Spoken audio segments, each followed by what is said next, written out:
All right, welcome in, everybody. We're about to get started with our community showcase, Connected versus Teams. What's up, Sidearc, Jabberbox, I am Nobody, LB, I guess Ferox. Joe Hang, welcome in. All right, let's do this. Hey, Shock, how are you doing?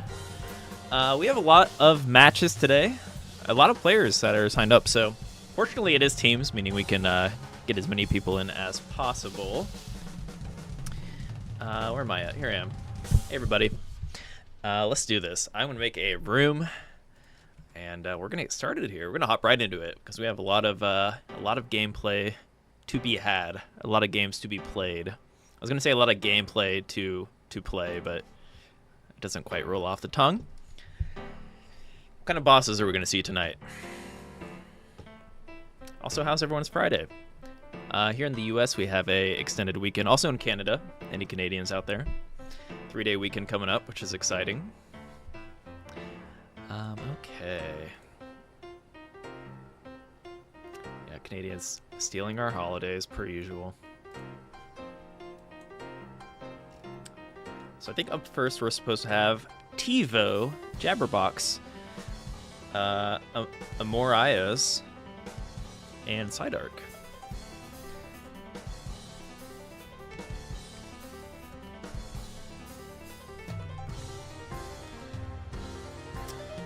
Sidearc. Oop, not Skyfire.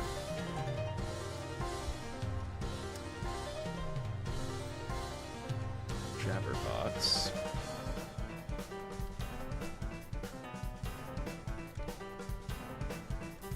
Alright, if you are in that first lobby, you should have been pinged with the room code. What's up, TiVo? How are you doing? Tetris Effect is the only game I can say I sacrificed a TV for. Interesting. Actually, I think I recall you saying that. Guy keeps leading the TC Community Showcase. Heck yeah. This is a lot of fun. This is where I want to be. Alright, Jabberbox, Sidearc have made it.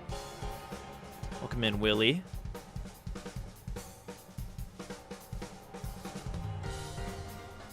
Willie from YouTube.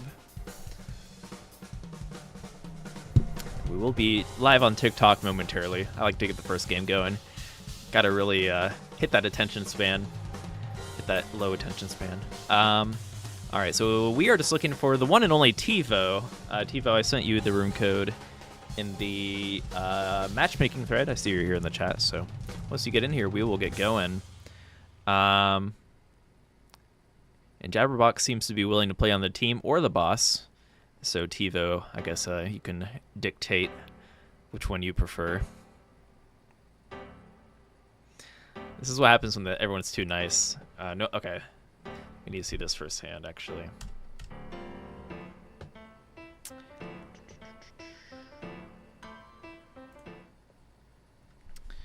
Ooh, Jabberbox, going with the boss. Amorias? I think this is a new player to Community Showcase. Correct me if I'm wrong. Welcome in. Are you on Twitch or don't be shy? Definitely feel free to chat with us. All right, let's do this. It is your first time, okay. Glad to know I am not incorrect there, or else I would feel bad.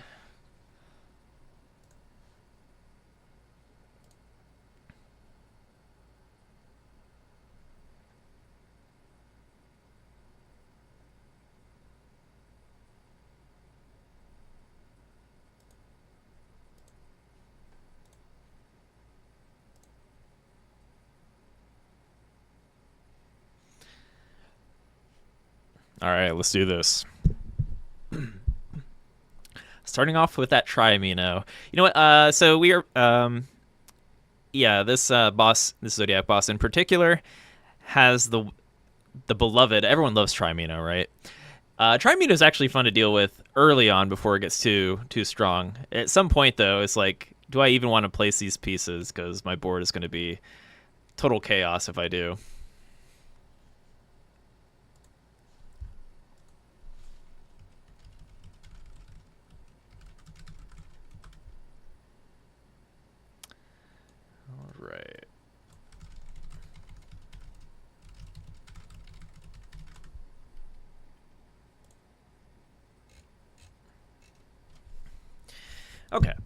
But yeah, this is the Capricorn, which is available in Area 4 of Tetris Effect, connected.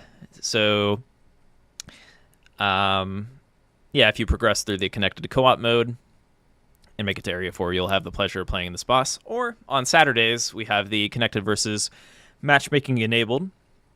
And I believe you need to unlock the boss first. Correct me if I'm wrong, chat. But yes. I think Capricorn is a very strong boss at high level play because it has a lot of ways to slow down the team from progressing, including that Trimino. What else can it do? It has the Pentomino. Pentomino isn't so bad. Oh, I'm thinking of Broken. Broken is probably the most devastating of the three attacks from Capricorn.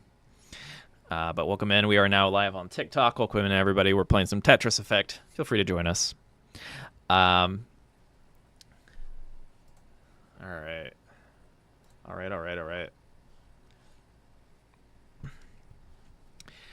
So Jabberbox taking pretty standard attack power. Standard attack from the team in terms of strength. Not really, I'd say like a third of the way up the board. Tends to be more standard, maybe 3/5. Let's go with like 2/5. Is that what I'm looking for? Either way, I think Jabberbox should be feeling good. As long as you don't, like, if you're already halfway up your board after that first zone attack from the team, it can feel pretty hard to deal with, or your options are a little more limited in terms of aggression.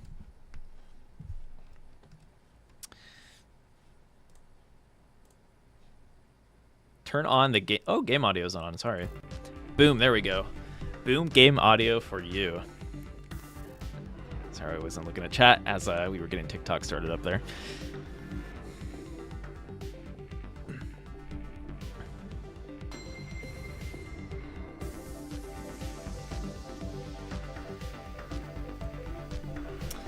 All right.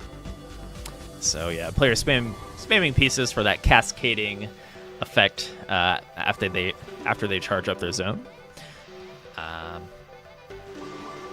It's pretty good team play so far. Jabberbox was able to get a little bit of defense in and able to bring down those unclearable rows by switching to the defense mode, which is the same button as the as whatever your zone is hotkeyed to.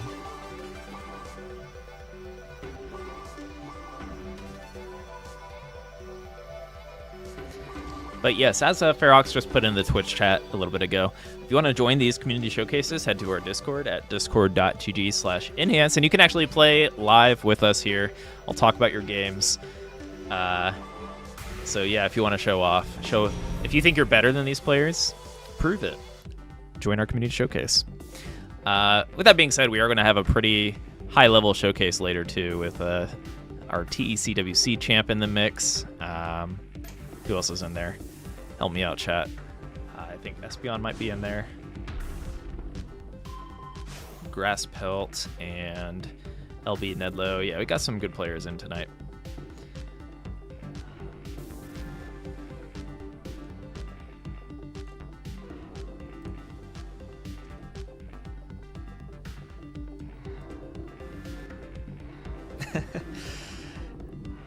Ooh, there we go. Got some Pentominos. Is there a Pentomino T-spin that can be done with the kick?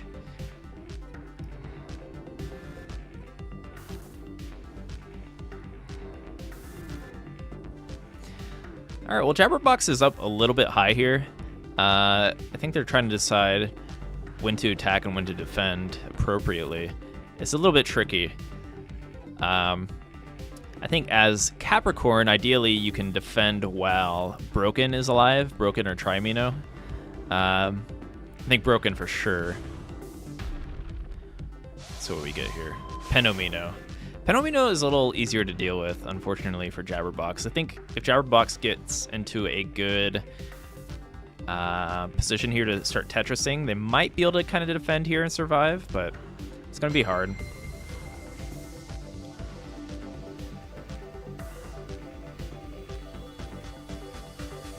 Large T-shape has the same kicks. Got it. Like the star shape, or like the D-pad looking one. But if it's like the D-pad, how can you actually kick it in? Do you know what I mean? Because there's no empty notch. Am I crazy?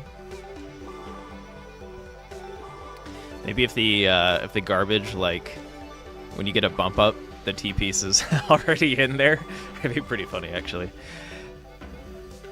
Or is it the one in the hold there? Oh, okay, yeah. Walmart D-pad looking T piece. Yeah, perfect explanation. Welcome in, Vinny Poo. Not quick enough to play as the boss. Boss can be tough. And Jabberbox loses game 1 here. But we can do a rotation if anyone else on the team would like to play boss. We'll probably do like 1, 2, or 3 games, depending on the time. We'll have 20 to 30 minutes between each group here. If we have a 20-minute Libra game, or not Libra, a 20-minute Virgo game, then, you know, maybe that'll be your only game. But yeah, let's exit, and we can swap out the boss and the teammates here. Unless Jabberbox wants to keep playing boss, of course, but...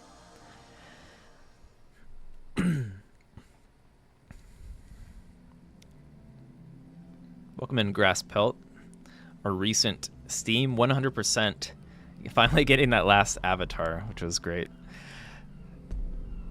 In the weekend ritual.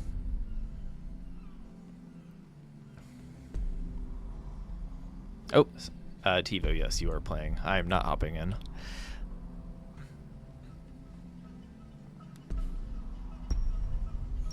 Also, nice range of avatars we have here. Mostly, I guess 2 Zodiacs, and we got the Panther. Is it the Panther or Leopard? I think it's Panther, right? Panther and Man. Walking Man.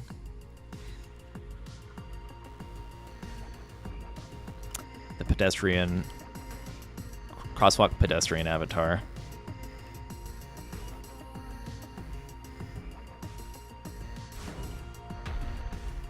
Oh yeah, you can get the boss avatars by playing in friend matches. So if you are trying to grind those, you could always try to get a lobby going in the community Discord at discord.gg/enhance. I think I don't actually have them all yet. I might have them all on the Xbox, not on Steam.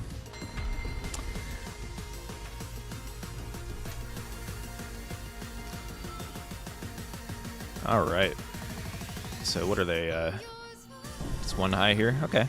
So if they build from this, nearly from the bottom. So ideally, when you get into this team zone phase, you're gonna have 0 lines cleared for maximum strength, and then like a Tetris well to quickly get through those lines, right?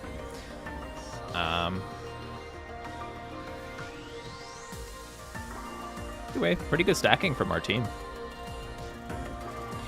How's Side Arc doing over here? Getting that that J tuck into a Tetris. There it is. Oh yeah, that's a tricky board. But actually, it should work out with this flat placement. Side Arc with these, it's almost like a classic Tetris mindset when it comes to these tucks.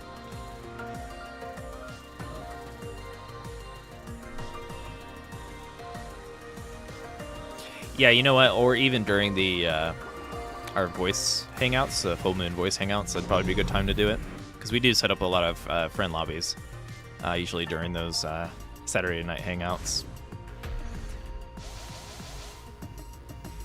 which is bi-weekly. We do not have one this weekend, but we should have one next weekend if anyone's looking to play multiplayer together.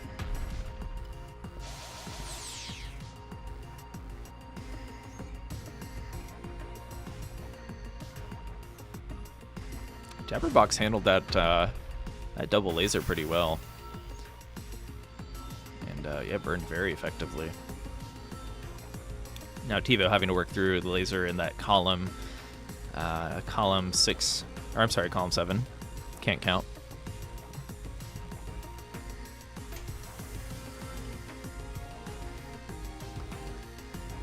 And is now Tetris ready in that column 7 if another long bar appears. Had to cover the well, so maybe we can get some down stacking done.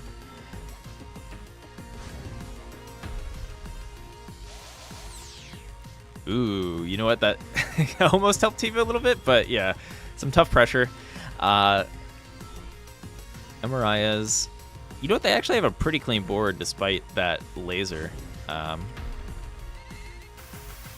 This might be a close call for the team here.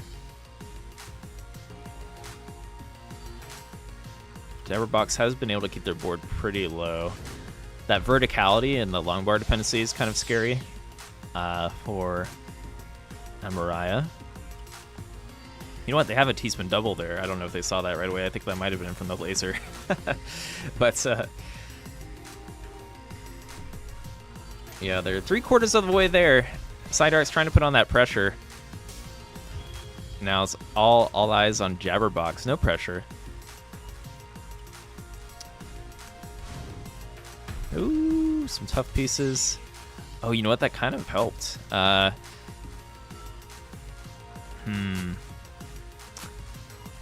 Jabberbox can get to the right. There we go. You know what? This might be lights out for our team. Ooh, tough. Oh, man. Oh, wait! TiVo's back! TiVo clutch claps. TiVo missed just one clap there. I think I think it would have been lights out. I thought it was over. All right. This is not over.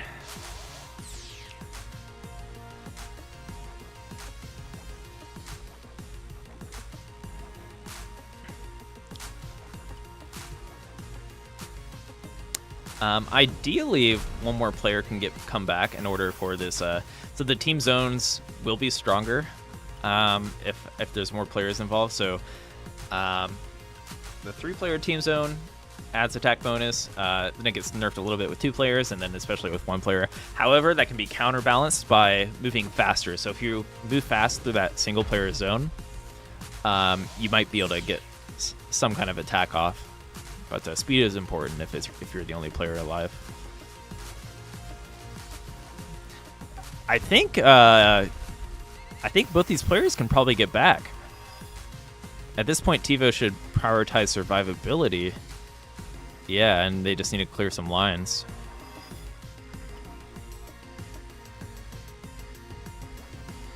Uh-oh. There we go. All right, team skates by there. Barely.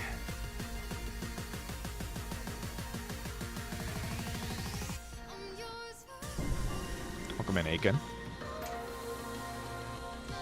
So Jabberbox is pretty much at the bottom of their board. It's all good, though. With that being said, it should be maximum power, especially with how high TiVo is. I think TiVo can help out a bit on the right and build that up quickly.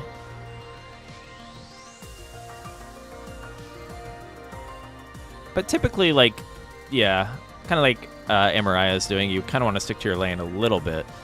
But however, TiVo's already at the top, so it kind of works out that TiVo can help build out this this right side. Oh.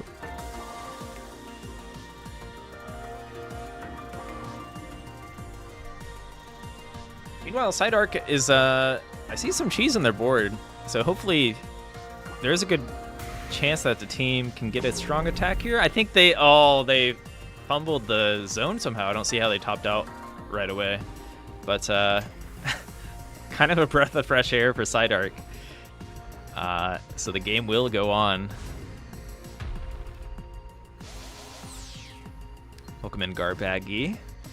Is there another way to revive faster other than T-spin? So Tetrises will do it. T-spin singles, any kind of T-spin, yeah.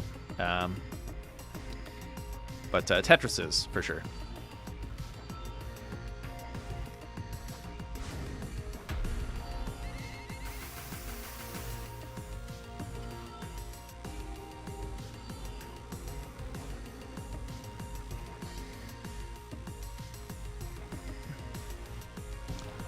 All right, this is close.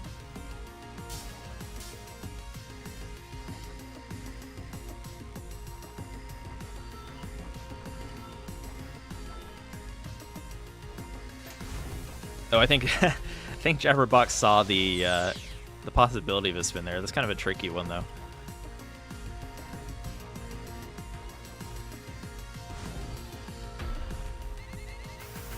Ooh. All right, so the team is about 1/3 of the way. Jabberbox is already quite high, so at this point, looking like TiVo and Amariah might be able to play a little bit longer. We're now at the halfway point. Ooh, another bump up. That's brutal. Fortunately for Jabberbox, the laser helped out with that bump up. Oh no, the misplacement on that long bar. Jabberbox is going to top out. Look at that nice skate from Amariah. Sliding that long bar across the floor.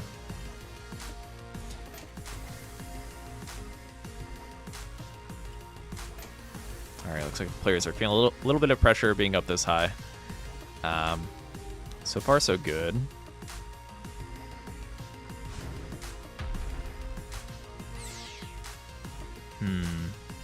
This is tricky.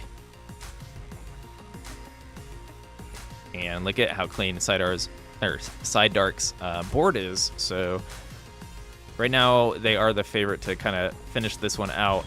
TiVo unable to make that long bar over there, and that will be game. Oh, that was close. Nice clutch from the team to put it into that phase.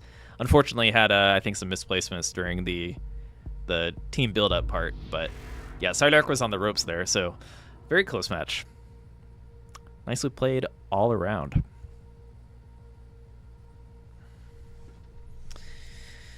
Okay, I think we're going to get our next team up in here. Thank you, TiVo, Jabberbox, Sidedark, and Amariah for kicking off our stream today. But we have a lot of players to get through here. So next up, we're going to have Garbaggy, Shock, Vernal, Equinox, and Aiken. Same room code. Let's do this. Yeah, if you can't revive in time. Yeah, some players will try to like intentionally top out sooner to like kind of death cycle through it a little bit, but no, you guys almost had it. It was close.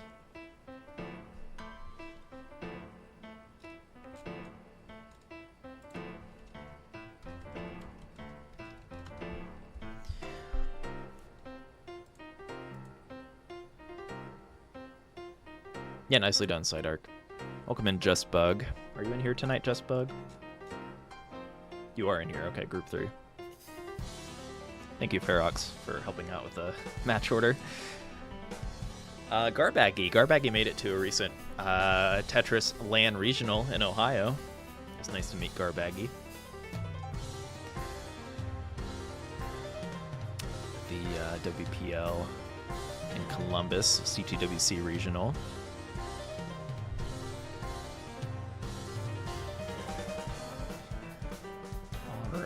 So we're just looking for... Aiken found their way here. Just Vernal, Equinox, and Shock. Make your way to the lobby.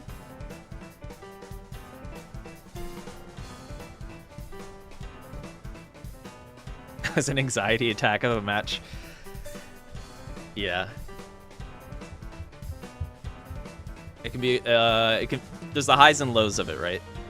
I'm sure it's a great feeling after you win, after post-anxiety match. Oh yeah, Vernal Equinox is playing on the Quest, so they're here in VR. Love to see it. You can always tell if somebody's on the Quest with the where's my mouse?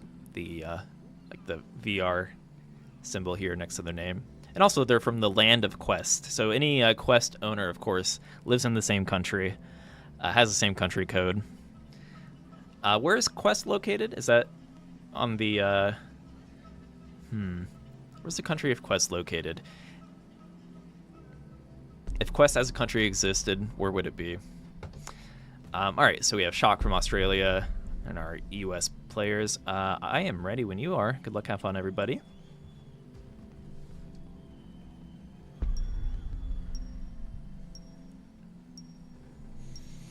Oh, that's right. Aiken was playing in VR for a bit when they didn't have their Nintendo Switch online. I like playing on the Quest. I usually play with an Xbox controller. Well, actually, most of the time I play casually with like my Quest controllers, but if I'm trying to get a little sweaty, I'll hook up the Xbox controller, which should be easily compatible with the Quest.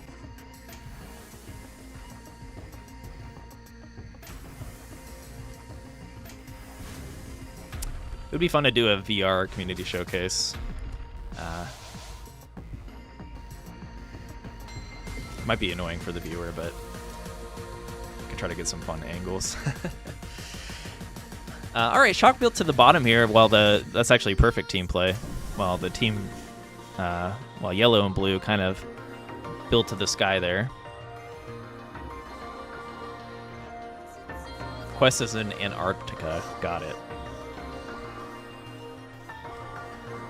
Or doesn't Mark Zuckerberg live in Hawaii?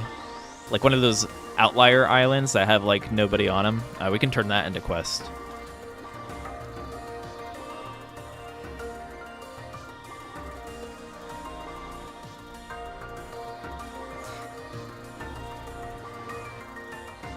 All right.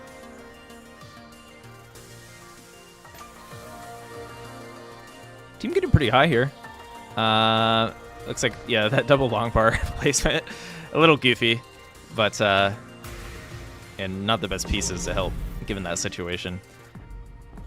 Either way, a pretty standard attack from the team. Ekin did have some misdrops on their end, so it kind of worked out. Or balanced out in the end. There we go, T-spin from Garbaggy. Yeah, that was a great zone. Agreed, TiVo.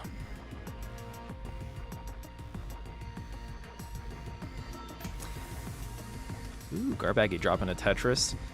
And yeah, we can see the zone charge surrounding all of our team avatars. And looking like Garbaggy making a pretty good contribution this round. Dropping some T-spins and Tetrises.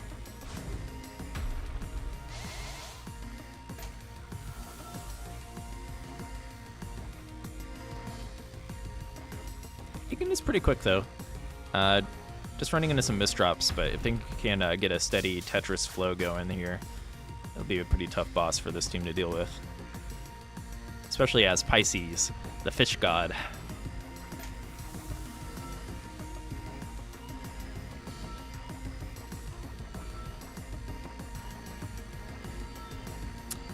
What is the symbol next to an avatar? So that helps you to understand what platform they might be on, if that's what you're referring to. So Garbaggy and Chalk are playing on either Steam, Epic, or I can't remember if Windows PC shows. I think Windows PC would show up as Xbox. But so Garbaggy and Chalk probably on Steam or Epic version. Vernal Equinox playing on the Quest version. Ekin playing on a console. So either PlayStation, Nintendo Switch, or Xbox.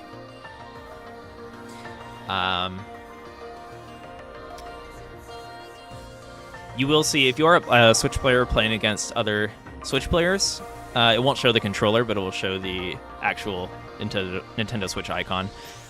You just won't know, just for, I guess, for platform rule reasons, if you're playing another player on your console, unless you are playing on that console yourself.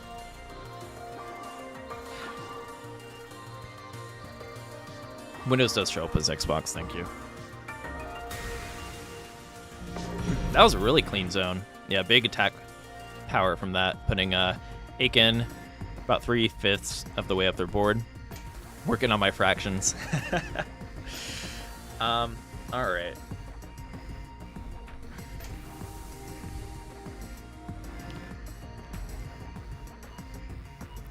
Very clean boards for our whole team. Shock did have a little misdrop there, but it's still Tetris ready. Drops a Tetris.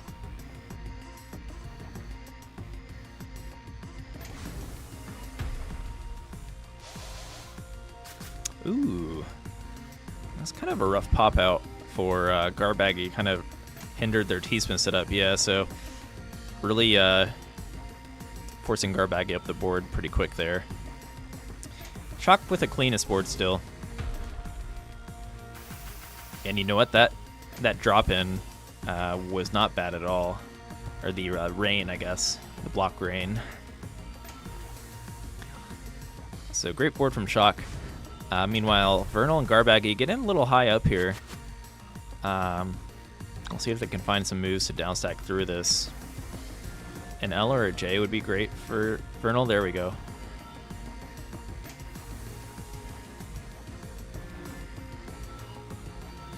Ooh, this is tough. Nice downstack sequence. Ooh, Vernal even go for that T-spin there. A little bit of greed.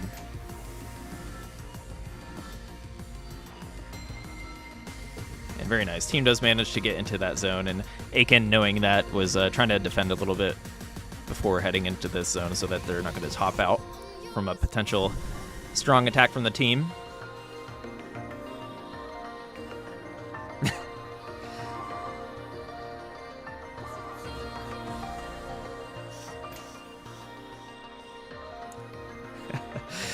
I'm not really sure what you mean, Ferox, but yeah, if it's relating to platforms, yeah. All right, so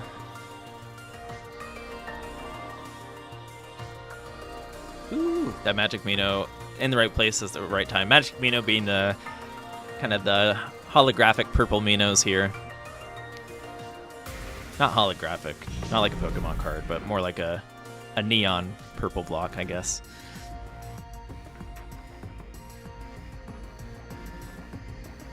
Killer team zone for sure. So Aiken is way up high here. Not comfortable even trying to play aggressive. Ooh, no IRS on that, and team is going to get it with that.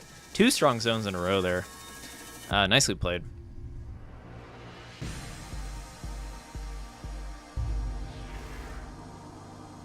GG. Very clean play there. All right, we can do a little rotation if you guys would like. Change to boss and or Zodiac. Unless Aiken is a boss type of player, you're welcome to stay on boss.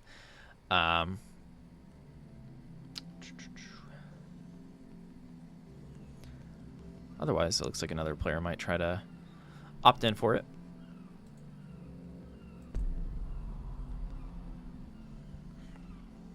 It's like Vernal Equinox is teasing the idea. Are they going to execute the idea? They are. All right.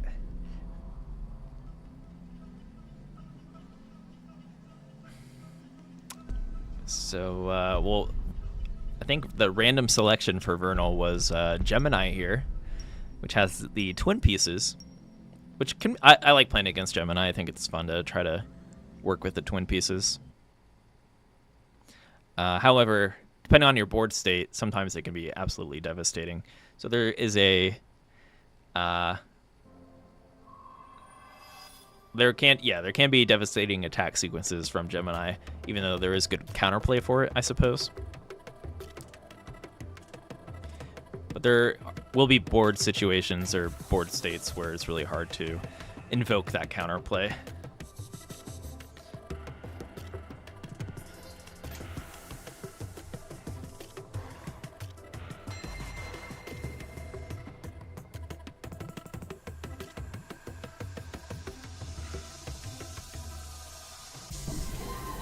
All right.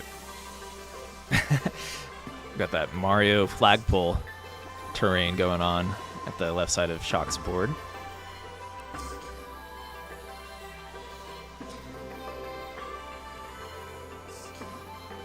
Trying to keep them out.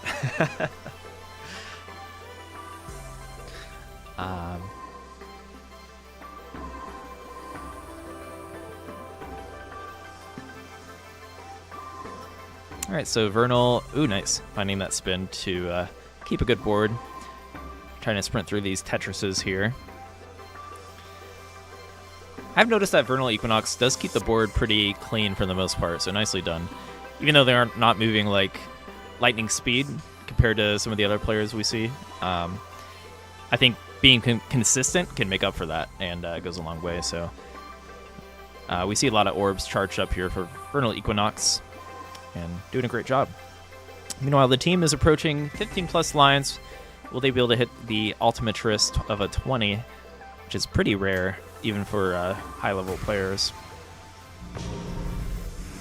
Got a Deca Hexatris. And Vernal Equinox able to take a lot of that. Not the best follow-up board state, though, so they might be a little slow to get their attacks going here. All right, there's that twin piece. Ooh, not really the best for Shock. Although Shock has my favorite twin piece coming up next, the double long bar. There it is. Oh, going to hold on to it. Okay. So something fun Shock could do here is try to build for double Tetris. It's kind of risky, though, because if you get an attack that like would break that, if that makes sense, or some more twin pieces, it might not be. There we go. I like that. Just trying to use that to downstack through kind of that mess that was going on. It can set up for a T-spin. All right, able to get the T in there at least before these twin pieces appear. It's going to hold on to the other twin piece. There we go. Finds a placement for it.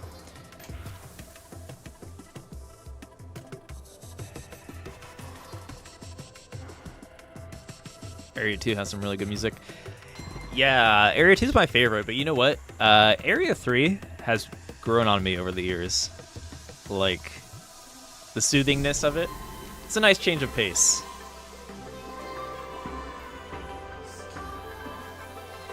Maybe I've changed over the years. I'm less intense. I needed a nice, relaxing Area 3 music now. All right.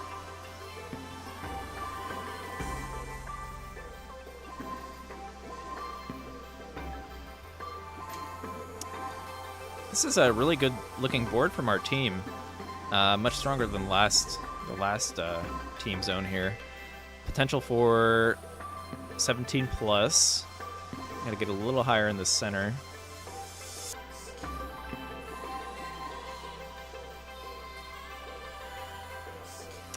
So Shock in puzzle game mode, trying to map it out here. Alright, gonna hit a 17. Pretty strong attack there from the team, putting Vernal in some trouble here.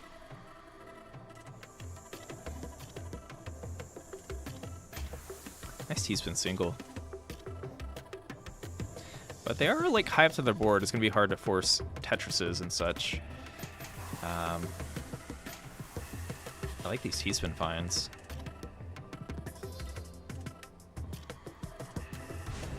Alright. We've got the no next box. Twin pieces. Yeah, what's the move? This is tough. A tough call for Gemini as a boss, because like I don't think you have too many blitzes that really slow down your opponent. Maybe no next box here is a good time to go into defense. Otherwise, like, yeah, not too much that's going to hinder the speed. So you have to decide as a boss, like, hey, do I want to go all in and just put on a lot of pressure? Which Vernal's kind of doing here, right? So they are high up to the board, but they're going to take the risk knowing, like, hey, if I defend at this point, the team might get another strong zone and just knock me out. So I think Vernal reading the situation pretty well, deciding to just kind of opt for pure aggression from here. And playing pretty good with this high board state. You just got to be really careful not to misdrop, or else it could be lights out. Almost had a PC there. With that being said, Garbag is under a lot of pressure. So this pressure is paying off despite Vernal Equinox being so high on the board. Very nicely played so far. Although the team is nearly 3/4 of the way, so Vernal's going to have to hit hard here. Maybe a nice twin attack. Oh, here we go. So, oh, that is a rough piece for Shock. Aiken managing to kind of clutch it out and use both of the twin pieces. And their board state isn't that bad. So yeah, Aiken might be able to live here. Players are hitting their claps, getting back. They're clapping back. Yeah, Vernal is on a timer here to kind of kill Aiken, and I think being so high up on the board is, yeah, a lot of singles.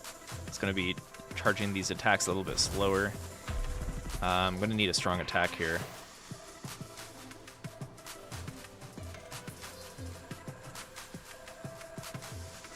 Twin Piece. Looking like Garbaggy's going to be back. Let's see. I don't want to speak too soon.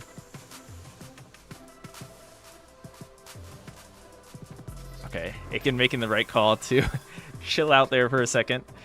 There's a chance Aiken will top out, forcing a 2-player zone, which will be interesting.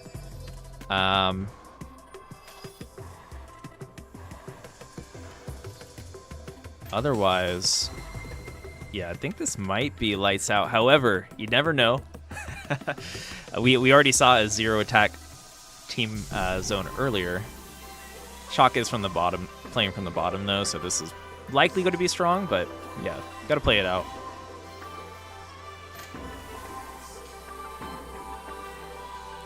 You never know if a player will accidentally flag pull to the top and just hinder the whole attack. Happens to the best.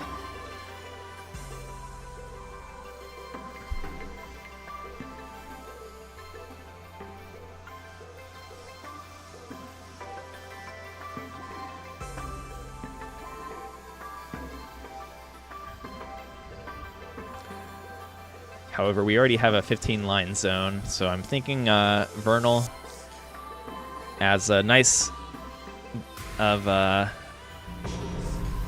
as neatly as you stacked there in the end. Yeah, if you had any last words. That was a good match. Good. GG. Nicely played.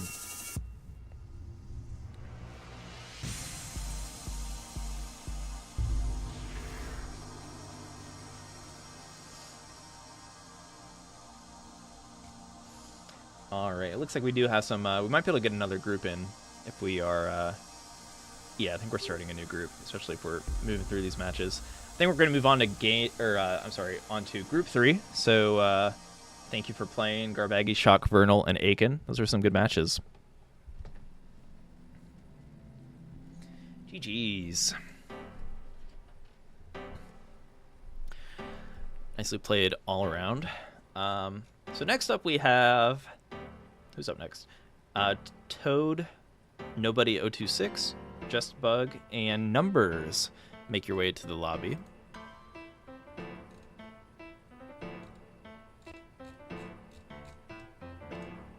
Just Bug is already in here. I see Ferox is typing. I'll let Ferox give out the orders here. Oh, wait, no, maybe they're not.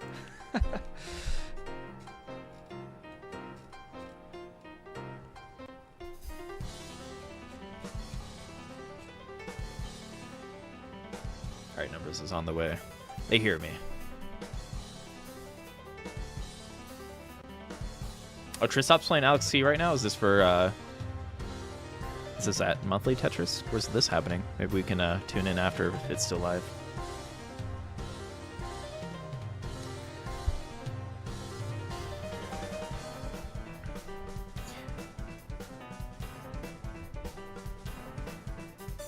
Like Just Bug is looking to play some boss on Capricorn again. I saw is Toad actually around? I saw Toad saying they might not be able to play earlier.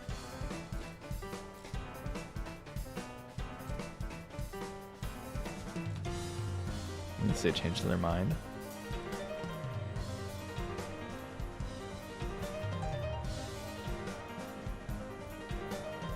And go around.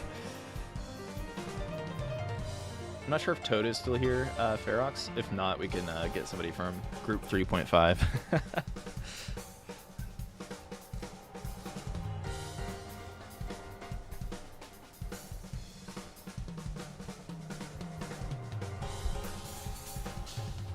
Yeah, Downtown Jazz should be on.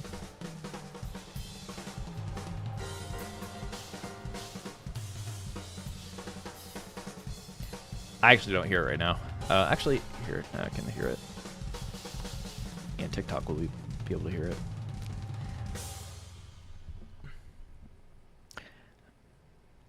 I think on my first playthrough, Downtown Jazz was one of my favorite stages. It's kind of hard to recall.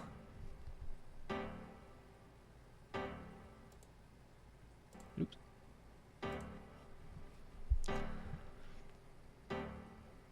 I liked Ritual Passion, or Flames. The song's called Flames, right?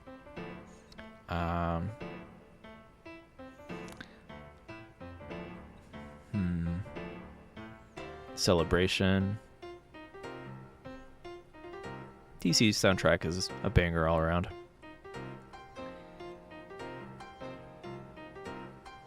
All right, Toad is on their way. Very nice.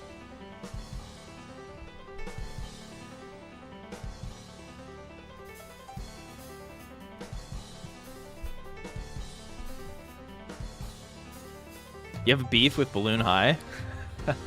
Why do you have beef with Balloon High? What does stage have beef with? Like, what are the most happy stages?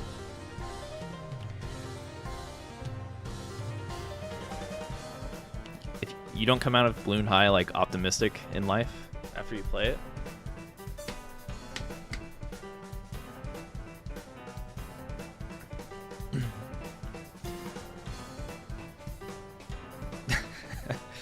Ferox, you have beef with Balloon High as well? Oh, Toad was in here and then I left.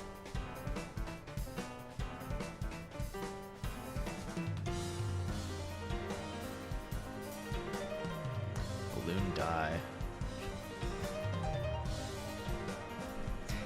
You know what? I like the piece colors on Balloon High, where it has like the orange and the blue, and it like creates kind of a sand art effect a little bit.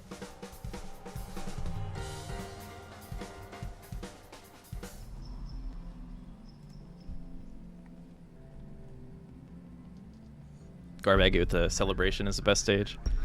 Ooh, the Tetramidian swap. Last second. Just Bug feeling like being a final boss today.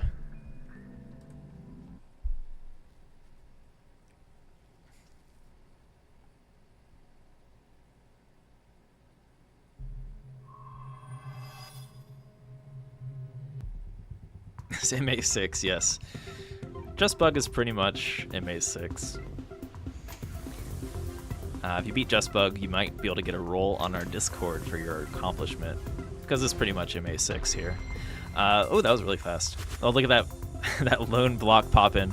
It's actually an interesting timing on that block in, because it was during the phase where players might want to move quickly and spam blocks. Okay.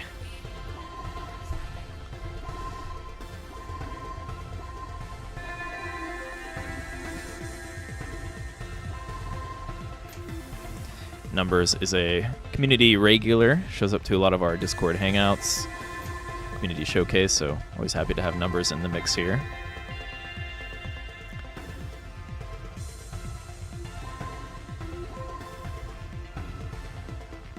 You know what, and I think Toad and Nobody, they're also regulars as of late, so nice to have them here.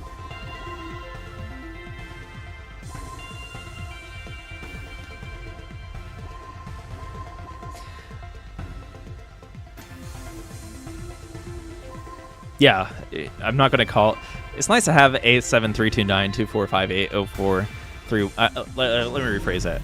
It's nice to have A7329-2458-0431 show up on a regular basis.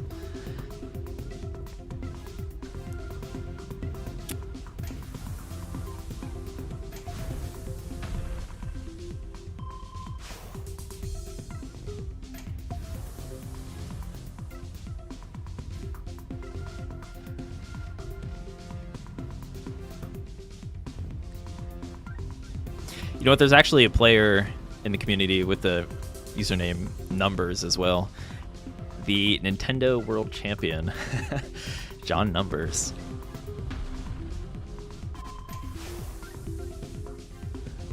Ooh, I like that. Using the twin long bar there for a quick skim on Numbers board. Here we go. Got some invisible play. That hold piece in Nobody's queue is kind of brutal. Yeah. If I have a piece like that, I want to get rid of it right away so that I don't have any anxiety. Ooh, unstable. Unstable up high here is kind of scary. Nobody handling it pretty well.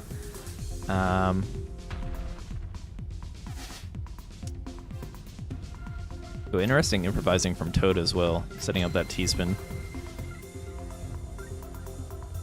So nice team play all around, and JustBug moving fairly quickly, so it's a pretty good match.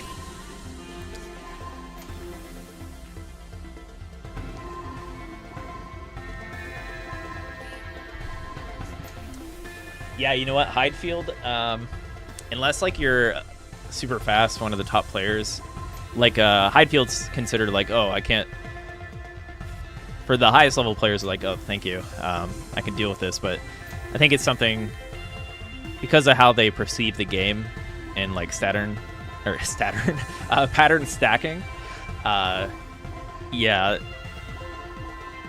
Hidefield isn't too much of trouble for some of our top players, but with that being said, it's brutal for players that might not be quite used to pattern stacking or being able to visualize the game in that way quite yet.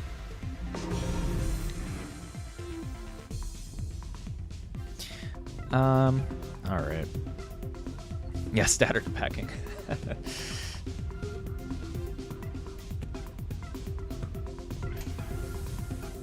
Yeah, I guess if you're not as comfortable with it, just always bear in mind, like, you could always move slower, and like one way to do it is like soft drop your piece and try to feel it out in a way, if you know what I mean. Be like, oh, let me try to find the notch in here that's a good fit. Also, you can move with like a little bit of speed, even though you'll be misdropping, and eventually it's going to show itself, right? So you could try to correct yourself after the fact.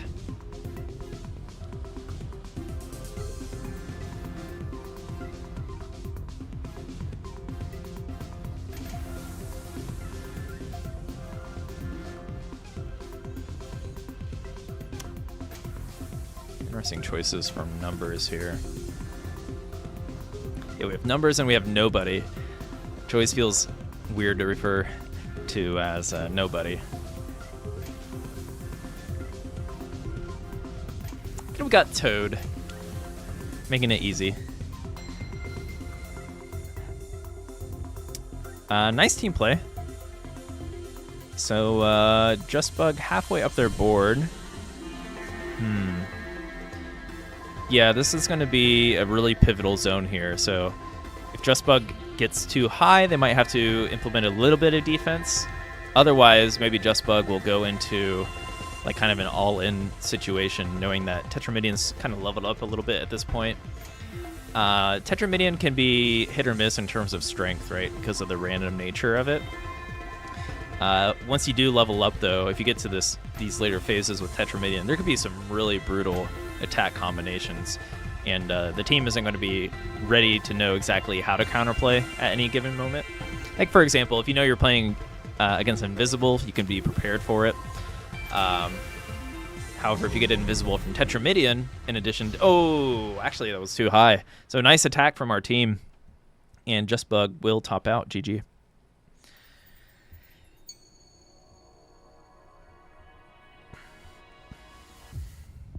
Does Tetramidian have a gender? I don't think so. I don't know if there's a canon to that. It is Tetramidian. So we could retry or switch out the bosses.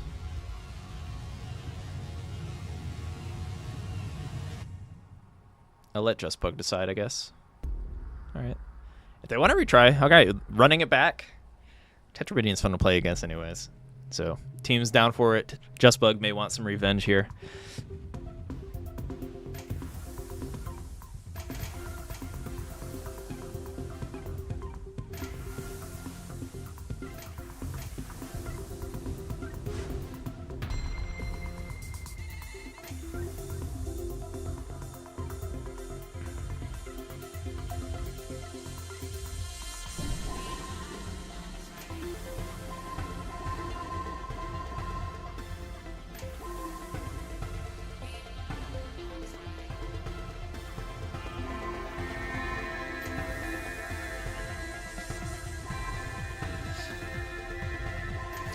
Nice T-spin. Floating T-spin set up there from JustBug.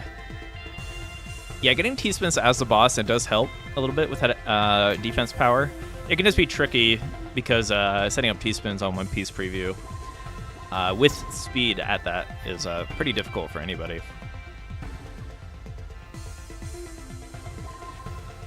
Even if you are a seasoned T-spin player. However, you could, if you just have good fundamentals, keep your board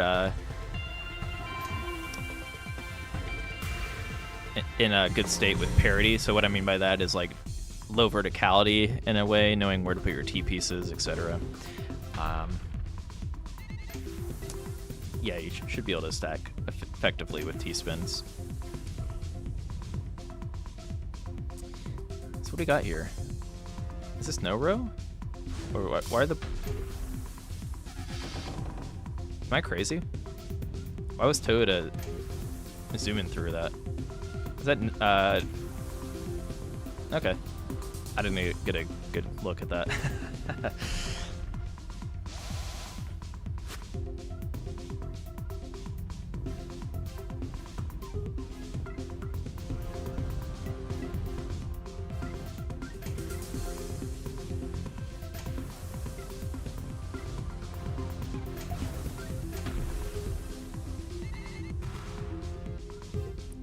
Ooh, that was kind of a brutal attack on numbers board with the high verticality in the middle with shuffle. Doesn't really make it easy to stack here. They are placing pieces. Got to be really careful here, though. Oh, that invert, that actually kind of helped out numbers a little bit if they can get this like roof skim. They get the first start. Yeah, still questionable board state, but yeah, Toad's been playing really clean so far. Ooh, that jump scare invisibility, I feel like that can be hard for anybody if you're not expecting it.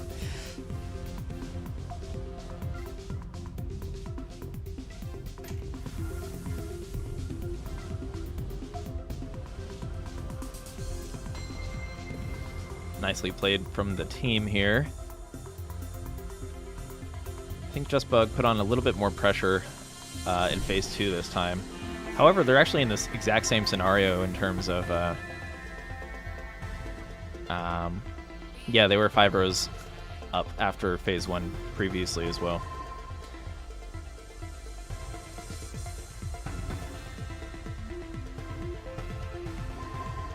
Bookman Shockey.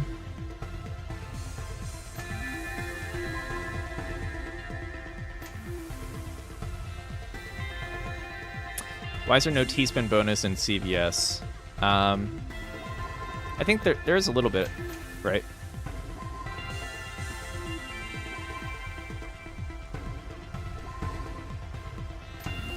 There's T-spin bonuses. It is nerfed a little bit, but as for why, I think yeah. So it's not like completely overpowering, or the only way to stack. And what should be a more casual mode in the end, I guess. I think it strikes an interesting balance, though. So, like the T-spin bonus when you're getting trying to revive teammates, and in the end, like if you are stacking for T-spins, it is gonna, you know, help your cause. Oh, inside zone. Inside zone. Got it. Got it. Yeah, I don't know about that. In a way, like the only bonus during zone, like there's no Tetris bonus, double, single, triple bonus as well. Yeah, I guess to Chalky's point, probably to simplify it, the only bonus you get is from the lines cleared, and it could probably be frustrating if you're trying to stack in a certain way and your team isn't doing that, right? So it might be a little less frustrating too.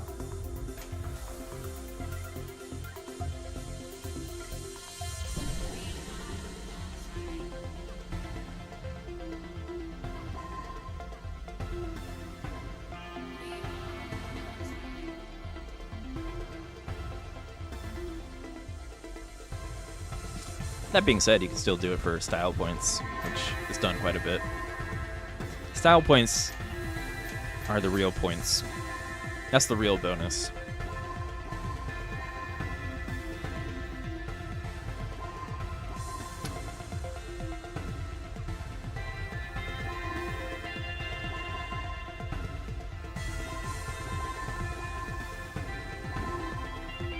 right, pretty healthy team zone so far. Getting up to 15. I think JustBug will be... Oh, maybe not. Forget what I just said. Omit that. JustBug is not okay, and the team is victorious. GG's. Welcome in, Jofter. Jofter, are you in the matchmaking thread?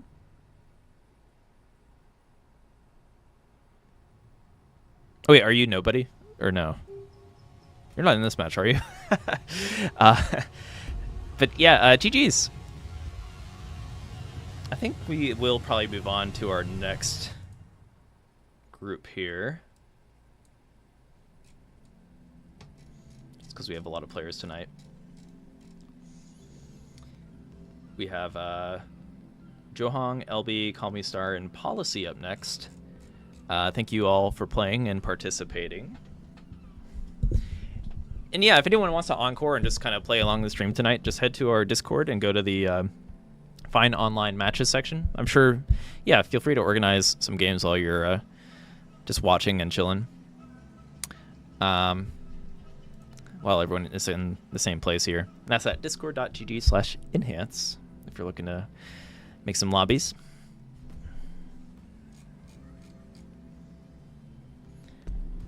Was it Vinny earlier saying they needed to get some avatars, right? Oh, I'm not boss.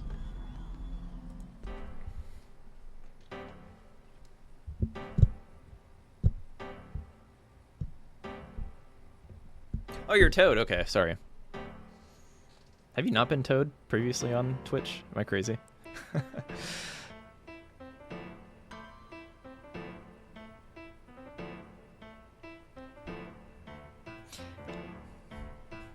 But yeah, we have a lot of players tonight.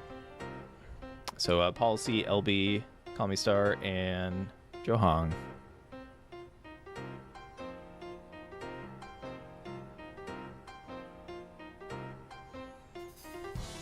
You've always been Toad. I mean, for some reason I thought you were Toad on Twitch as your ID on Twitch before. So you've always been Jofter. Alright. Looks like our players are all in here.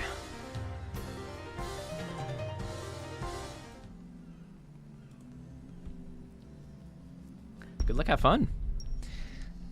Call Me Star as a boss sounds scary, so good luck to our team.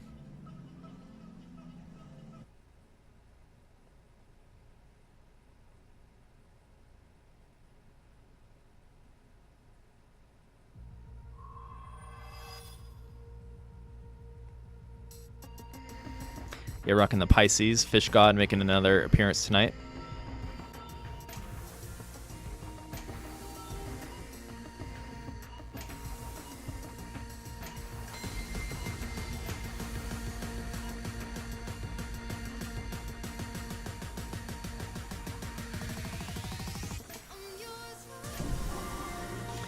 Policy rocking the, I always forget the name of this avatar. It's like Cacone or something like that. Or Kakak? Yeah,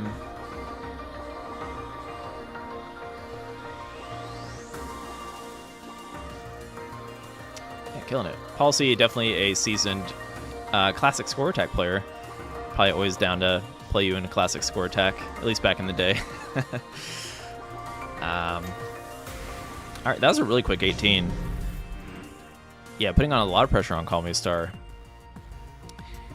Which is necessary if you're going to take out Call Me Star on the on Pisces here, because Pisces is really going to throttle our team once a soft drop only is in action, and there it is. Now the question is Call Me Star going to play aggressive and try to force someone to top out, or defend during this phase? And a little defense. Nice timing on the attack right after the soft drop ended there.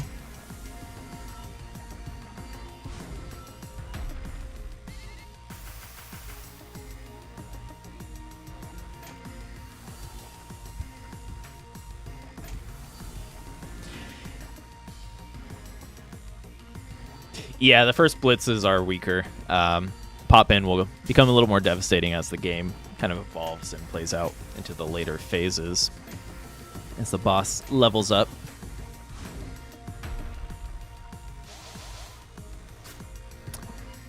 Like that pop out was a little more brutal than your phase 1 pop out.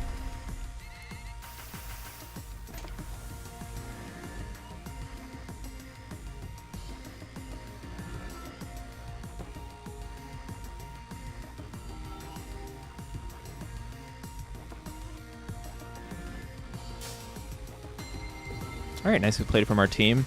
Looks like Johong is the lowest on their board, so they're going to only be one row up, which will amplify this attack. Very nicely played from our team.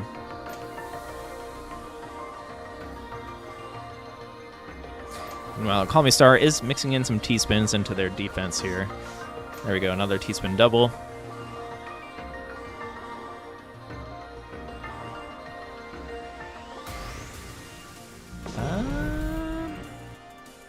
Oh, is there a PC here? No. All right, so Call Me Star up a bit high on their board. Let's see. Can they apply some pressure here? Yeah, this is a tough call on deciding how to build and when to defend. No soft drop just yet.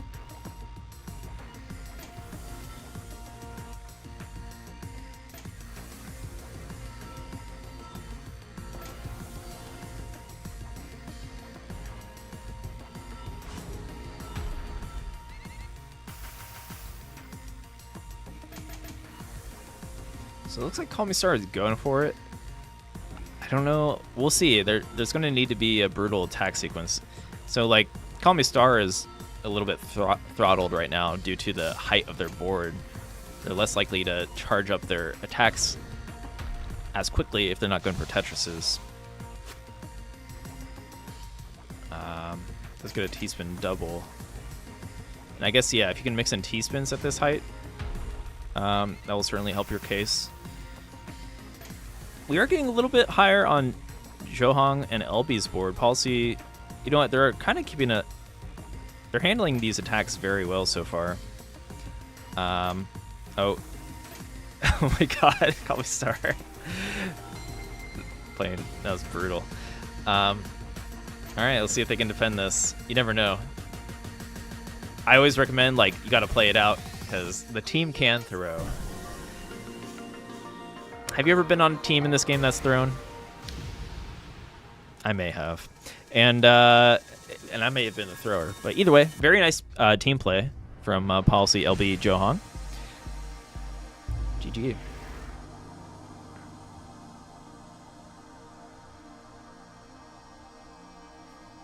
And we can rotate if y'all would like. Or I'm indifferent, but I usually recommend rotating to mix it up.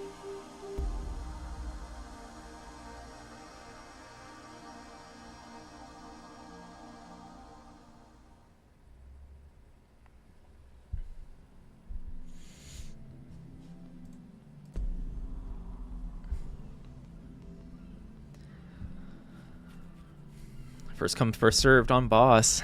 Who's it gonna be?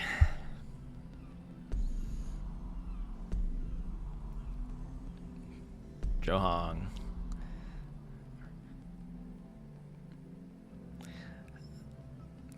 What is that country code? ATA?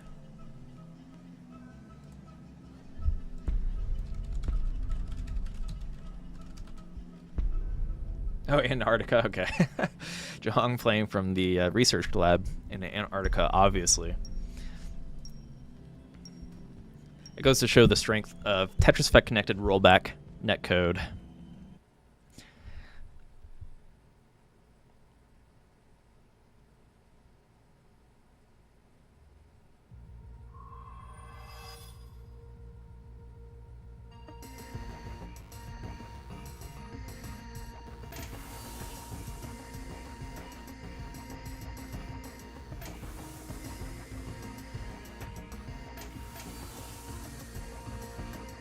We got more fish boss action.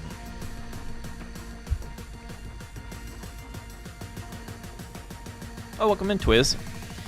You did not miss the stream. Well, you missed part of the stream, but you are here for this part of the stream.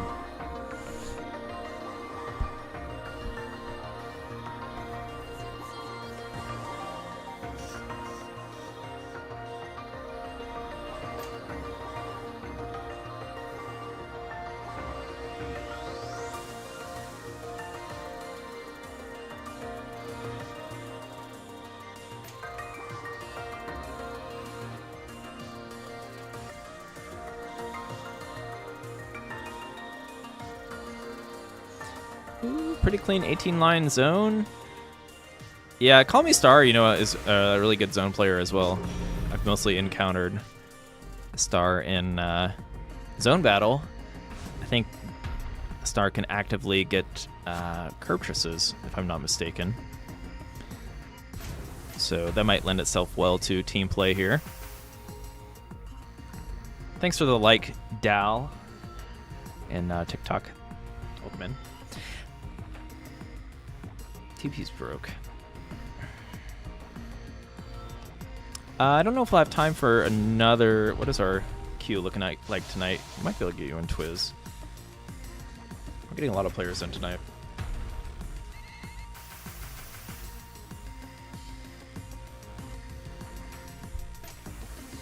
I think it's looking like we're just going to do one more group at this point. Maybe rotate some people into group 4.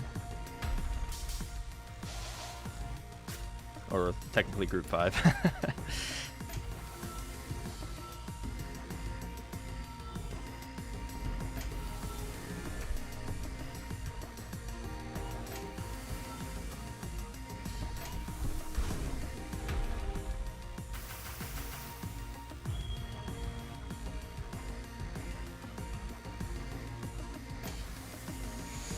Alright, so I'll be the first to top out here.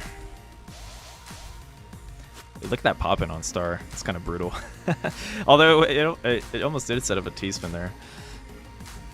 I like that Trimino pop-in.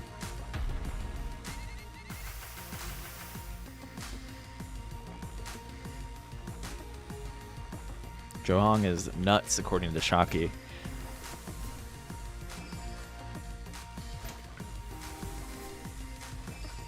That's a quick revive from LB. LB is a true rhythm gamer, apparently. I don't think they missed one clap.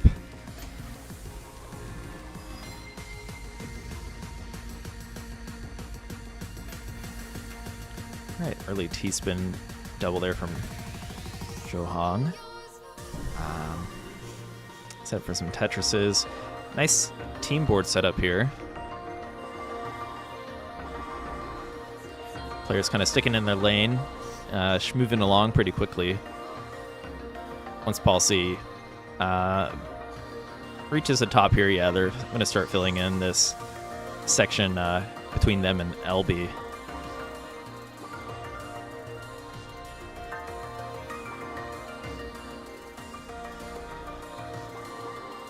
Does timing matter? Yeah, so you have to rotate. It's like if we see it again. There's an animation of a circle kind of closing in on towards a center point, and you want to like hit the rotation key as soon as that happens for that perfect clap timing, or right before it. It is lenient, so I think it's usually better to do it right before. Personally, that's my personal preference.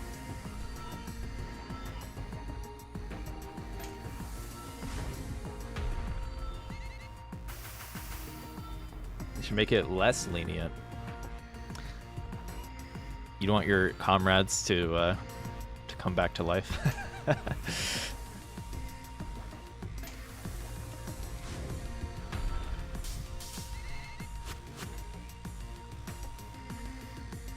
Oh, that was a cool spin from Policy.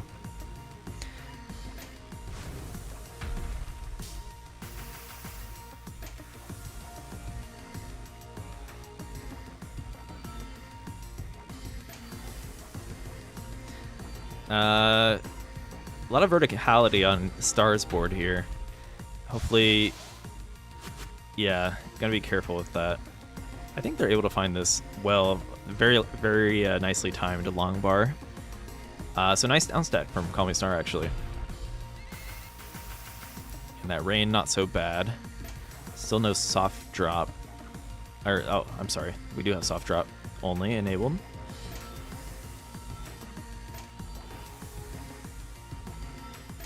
Nice. Creating a wall high enough to spin that, was it an S piece in there? Yeah, so nice stacking from Star. I think Policy accidentally misplaced a piece there. So it's going to be looking brutal. Oh. So yeah, I think Policy is toast. Just delaying the death here. I don't think they're going to be able to hit the max zone charge though, so might as well get started on the clapping. But yeah, very, very nicely played from Star, who was very close to topping out there, bringing their board more than halfway down.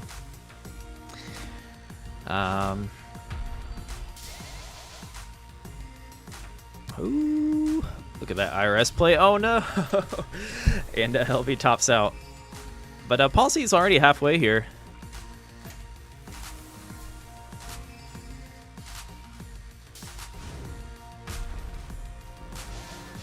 One frame claps. That'd be brutal. It'd be funny. It'd be funny if you could set that option.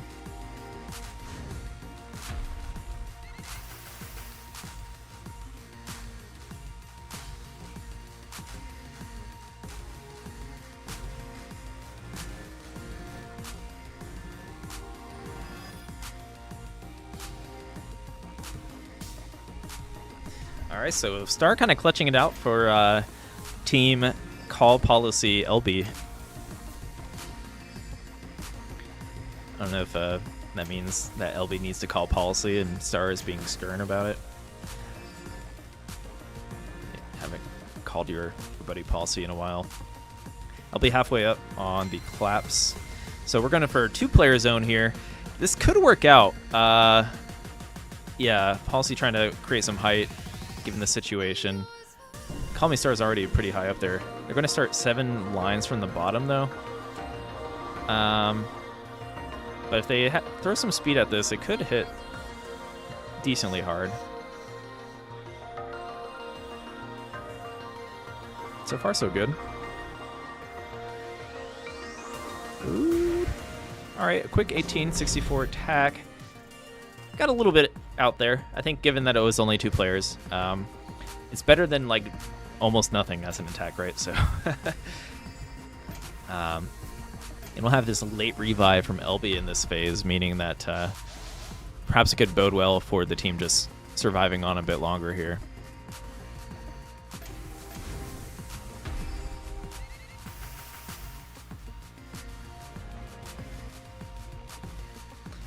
Are you not entertained? Welcome in.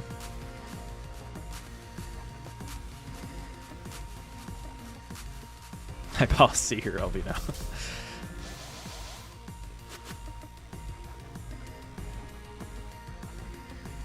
Ooh, look at this LB big brain moment. I think LB was waiting to come back alive just to avoid some attacks and be like low on the board in case Star or Policy tops out. Big brain moment.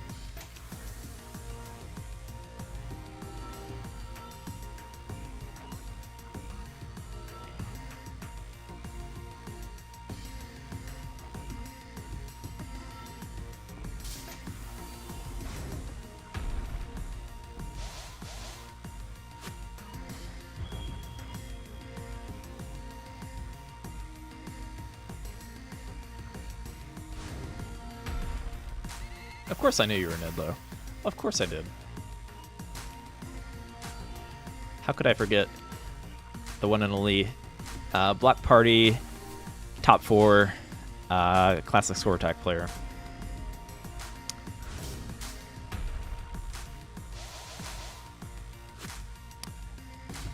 Ooh, call me...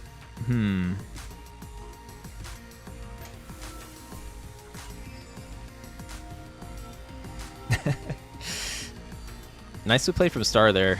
On the ropes, though. And, oh, look at that verticality sent LB's way. That's brutal. Does get the longbar, though, so LB can actually bring this down with that square piece. Yeah,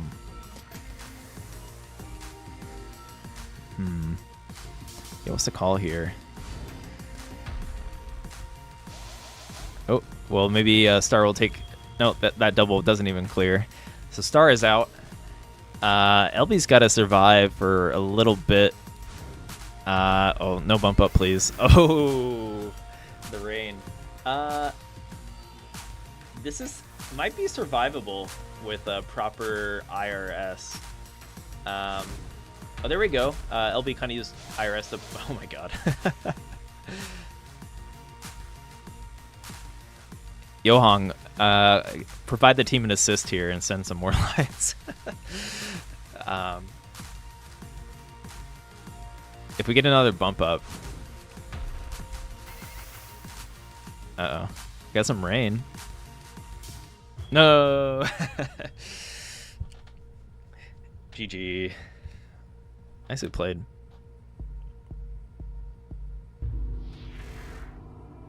Super Fort, says Willie, yes. All right, so that's it for group 3.5. And we are going to be on to group 4. Should be our last group of the stream tonight. All right. Who's in group 4? So we got Grasspelt, Nedlow, Shocky, Espeon, and Flare. So we'll probably do a little rotating there. And yeah, I don't know if we'll have extra time for another group. We'll see here, but yeah, I think we're already going to be going later than I would like. So, but yeah, thank you everyone that has been playing so far. We are going to be doing these every Friday, so early bird gets the worm for sure. Just make sure you sign up, provide your SR and stuff like that in our Discord. So if you want to participate in the future, head to discord.gg/enhance. Going to type it in. There we go.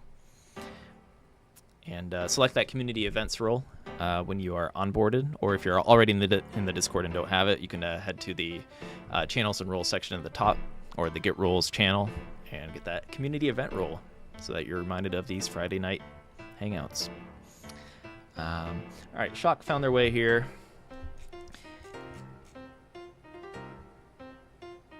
Ferox with the ping.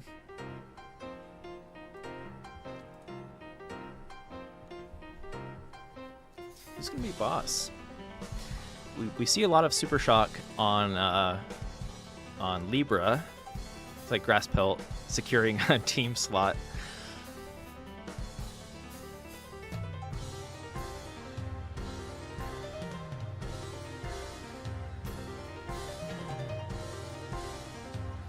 All right, Espeon, Nedlow. Then if Flare is around, we'll probably rotate Flare in next game.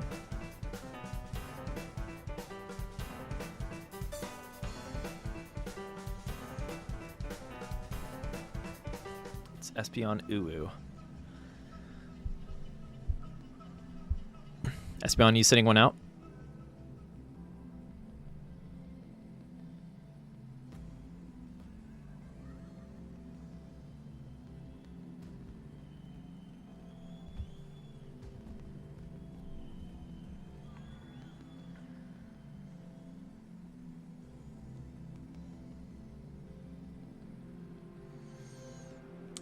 If that is the case, where is Flare? Flare, make your way to the lobby, please. Although it looks like Flare is offline currently.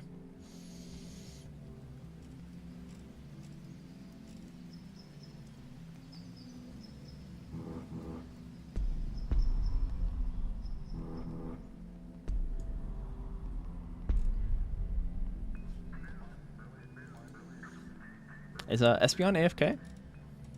Or just busy right now? If that's the case, we can... is there a replacement? I think Flare's offline, Espeon.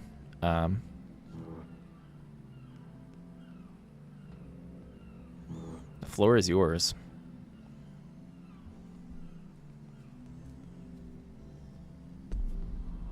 All right, there we go.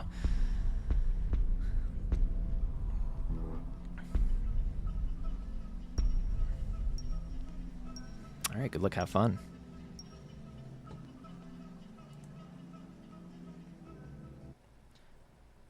Policy was ready to nab a slot.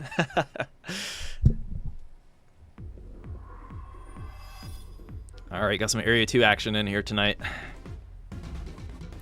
Should I be quiet for this whole set and just turn up the music?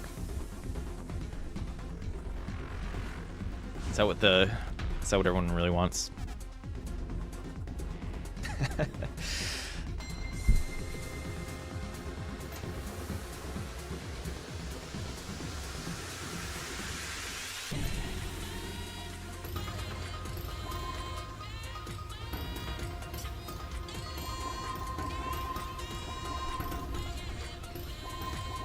All right. Yeah, we got, this is a pretty stacked lobby here. So Grasspill, Espeon, Nedlow versus Super Shock.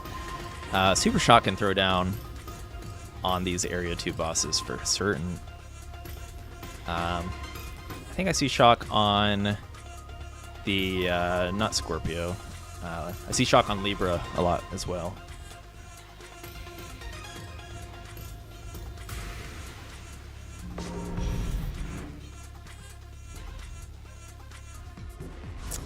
And I'm kind of personally, I'm in a similar boat. I like playing I think the Area 2 bosses are fun to play. Unstable does have like some element of, I'm sorry, the crab boss, aka Cancer, as the Zodiac, does have some elements of slowing down the opponents with Unstable, so it allows you to like go into a defensive mode. If Shocky opts to do so. Shocky has not done so yet. Let's see. Okay, they did swap to defense for that T-spin. So pretty selective.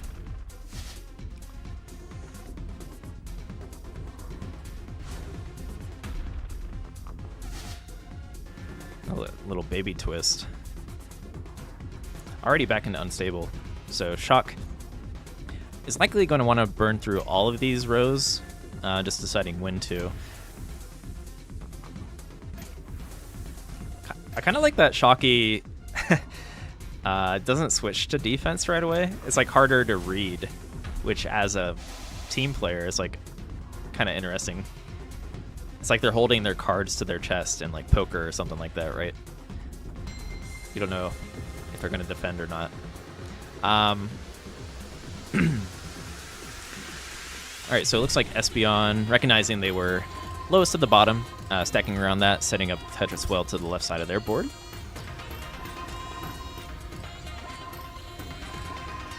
Oh yeah, the multi-player soundtrack is awesome.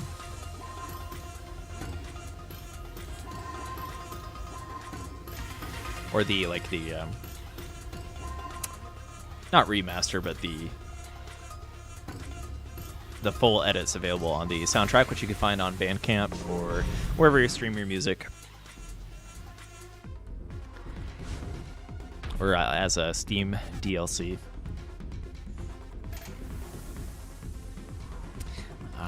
All right, so Grasspill effectively stacking over wherever they're. Oh, okay, they're gonna actually wait out for this T-spin. I don't mind that.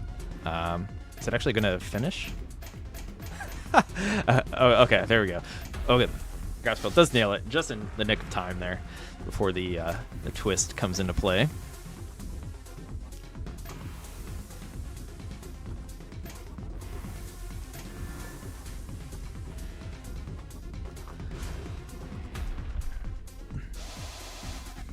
So I do think Cancer as a boss, yeah, the crab boss can go on for quite a while here, depending on the skill level, if it's balanced. I feel like with how Unstable works, because you can kind of work through it. It's not like the most aggressive attack, but it does slow you down, which kind of can lead to longer games, in my opinion. With that being said, that's a brutal attack sequence on Nedlow there.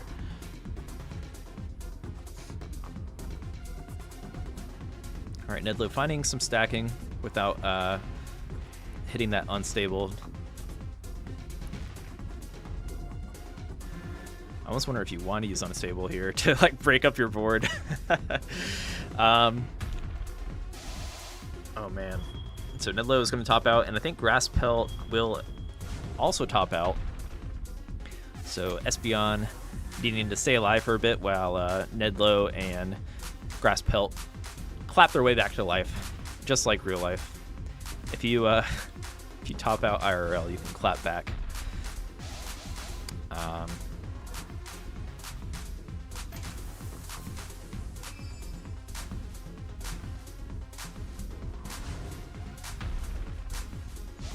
Ooh, a lot of bump ups, and that's gonna be.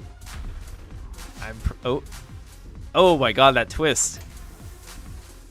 That might have saved Espeon here. They're gonna need to get that piece to another place on the board, right? Am I crazy? Because they can survive. Oh, we got the bump up though. Oh man, Nedlow almost made it back. But Shock will take game number 1 here. GG.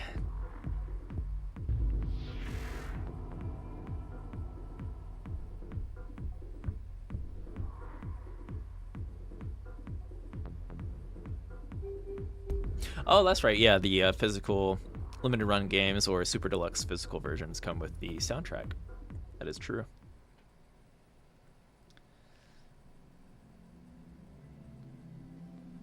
Yeah, 73.6. Shocky no slouch when it comes to boss speed. All right, who's up next as our boss? Espeon, I don't think Flare is here. So you're welcome to keep playing if you would like.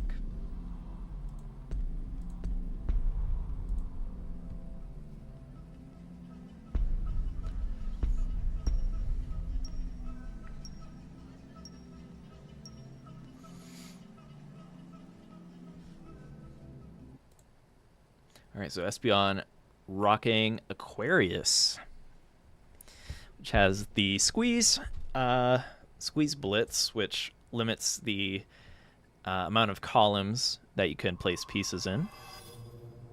And Area 4 has no hold, no next, and high stakes as additional blitzes across the board. So there's that squeeze. You can only place pieces within the columns to the left and right of the stripes.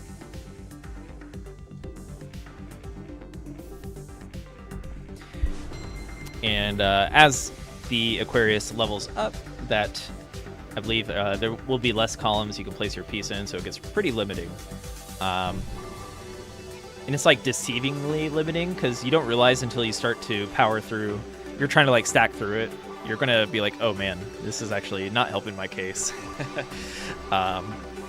Because of the high verticality it kind of forces. Especially if you're spending the majority of your stacking in the middle, right? All right.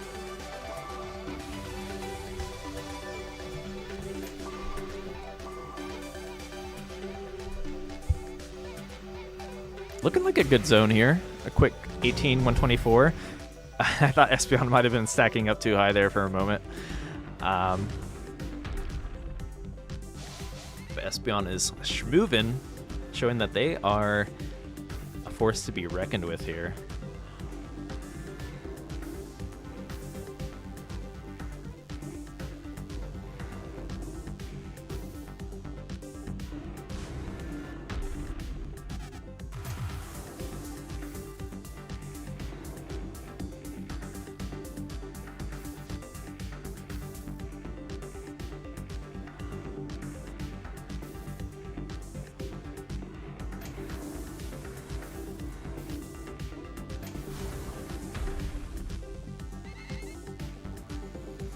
All right, so there's that more limited squeeze on the board. Only 5 columns at once, so yeah. And when you think about it, you're gonna always have, not always, but you're gonna mostly have the center open for stacking, right? So if you continue to stack through squeeze, it tends to mean that you're going to be a bit higher in the center following it.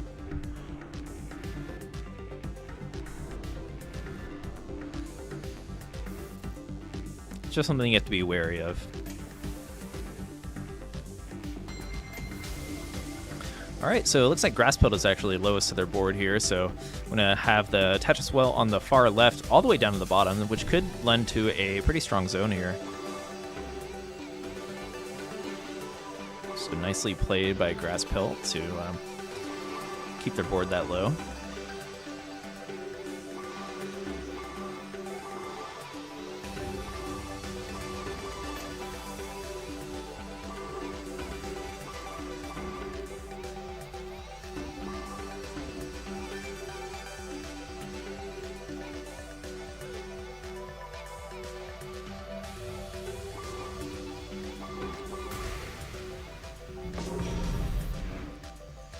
All right, so we had a six row attack heading towards Espeon, who is already taking 1 row down there, looking to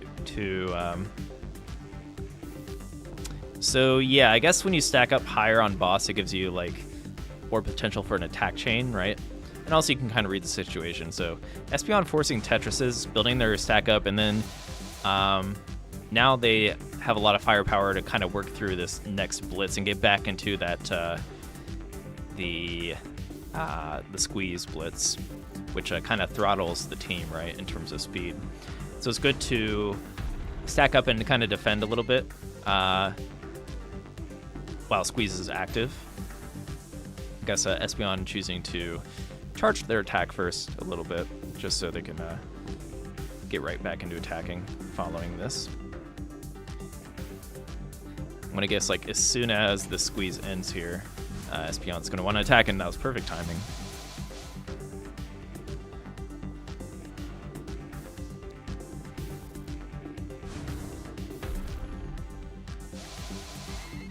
Ooh, is that a double bump up in a row? So Nedlo already in a pretty rough situation here following that.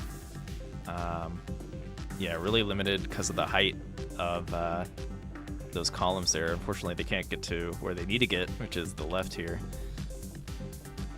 There we go. Ooh, that's brutal. Gonna have to IRS to the left. There we go. Nice read from Nedlo, knowing when to IRS there. Super Shock doing a pretty good job though, keeping the board very low. Grass Pelt is now going to need to revive, and I think the right call. Yeah, I think that's the right call for Nedlo to top out here and just try to get back into the game. With all that being said, Espeon is all the way down to the bottom of their board. Yeah, looking like Espeon is not going to be easy to top out. You're going to need a super powerful zone here. So ideally, this is the dream situation, is that Team Grass Shock Nedlo, that's a good way to say that. Ned Grass Shock. Yeah, they're going to have to ideally have a full stacking from the bottom of the zone. So when they get into the zone phase, there's going to be no lines cleared once they enter. And then, yeah, ideally, the other two players are a bit high. They're going to really want to bring that ideal huge zone to take out Espeon here and put on some pressure so that Espeon can't be in full attack mode. And in these later phases, like, these zones will hit harder, right? So ideally, they can get to a point where Espeon won't be able to clear the entirety of the unclearable white lines throughout their phases.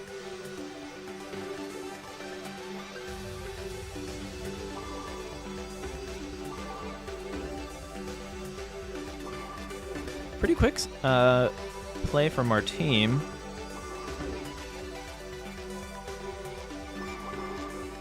Ideally, they get a Impossibilitress, right, at 22, but We'll see what happens here. Oh, are they gonna... Oh, no. Oh, no. It happens to the best, Grass Pelt. So, five rows of attack.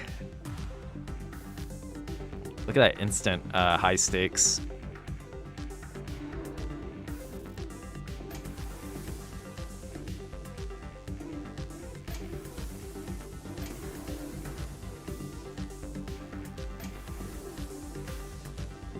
Team gets a buff later in. Yeah, the longer the game goes on, the stronger the team zones will become. But at the same time, I think it's just, think of it like more like a margin time kind of thing, where it's like, I think the boss technically could be stronger too.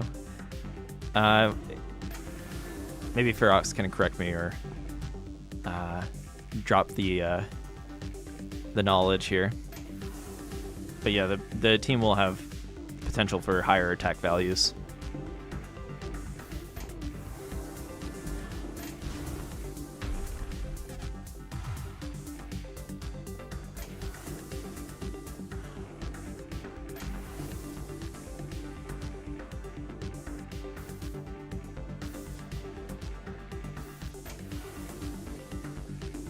Exactly, yeah, that's kind of what I meant by margin time. So even though the team's getting stronger, so is the boss. Yeah.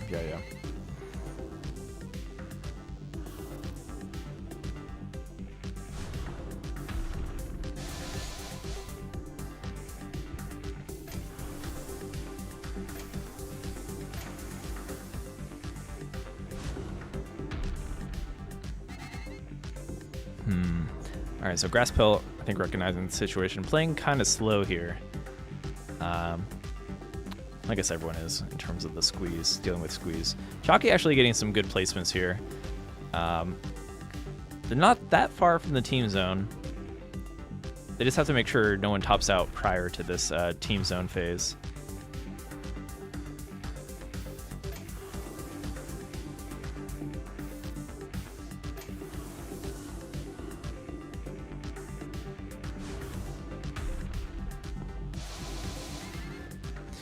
So point being, if you get to these later phases and your team has a killer zone, like the boss is going to feel it. It is going to be amplified in strength, especially if they have any misdrops on their side. So the stakes are a bit higher the longer the game goes on.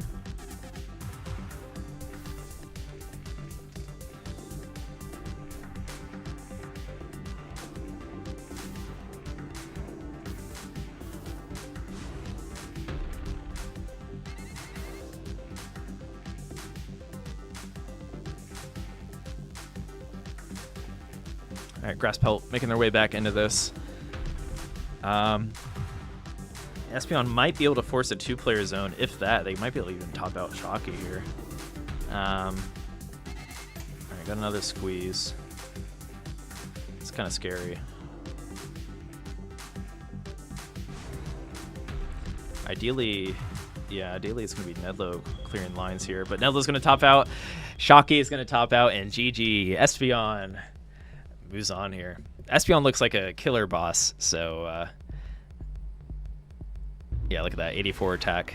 That is top tier boss play. So GG's. Nice try for team Grass Super Nedlo, and GG's to everybody. I think that will be our final match of the night before I have another 30-minute match keeping me here. So here, let me pull up the pin message. We got a big GG going here. GG Tivo, Jabberbox, Amariah, Psydark, Garbaggy, Shock, Vernal Equinox, Aiken, Toad, Nobody, Just Bug, Numbers, Johong, LB, Call Me Star, Grasspelt, Nedlo, Super Shock, Espeon, GG's. All right. With that, that's going to be the end of our stream. Thanks all for tuning in. If you want to join next time, be sure to head to our Discord at discord.gg/enhance. It should be in the description on our YouTube VOD. It'll be in the chat here. Yeah, we're always looking to grow and have more people participate. Maybe we'll get to the point where 100 people are participating, and I'm here for 10 hours on my Friday night. But who knows? Sky's the limit. But yeah, thank you everyone for joining. Connected Versus is always fun. We can get the most players in this way rather than 1v1. So we'll probably do more Connected Versus sooner than later, probably in 2 to 3 weeks. What is next week? Let me check. Next week we have...